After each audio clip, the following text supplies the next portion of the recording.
Xornada a falta de puntos na terceira federación. O Noia caeu na súa visita ao Vilalbés, mentres que o Boiro sumou un importante empate en Barrala ante o Viveiro. A cuarta xornada da terceira federación deixou un sabor de boca amargo para os equipos da comarca que a disputan. O Noia visitaba o campo do Vilalbés, de onde non puido traer nada positivo, e o Boiro pechou a súa portería para facerse cun meritorio empate co Viveiro.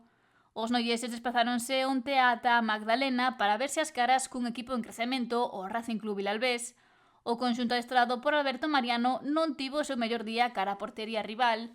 A primeira parte foi para o Noia en canto a dominio, a xogo e a ocasións, pero isto non se traduciu en goles, polo que se chegou ao descanso co 0-0. Na segunda metade mudaron as tornas e o Vilalbés fíxose co control do partido ata que no 53 se puxo por diante, diferenza que no 75 xa era de 2-0. Resultado que lucía no marcador tras o asubío final e que sabe a pouco a un Noia que foi mellor nos primeiros 45 minutos, pero que lle faltou acerto.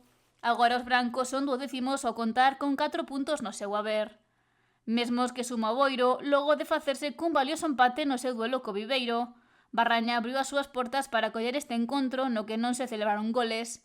Os boirenses saltaron ao verde coas gañas de deixar os 3 puntos na casa, pero atopáronse cun rival metido atrás, polo que achegarse á área do Viveiro era tarefa imposible. Apenas houbo ocasións, e na segunda parte a tónica foi a peor.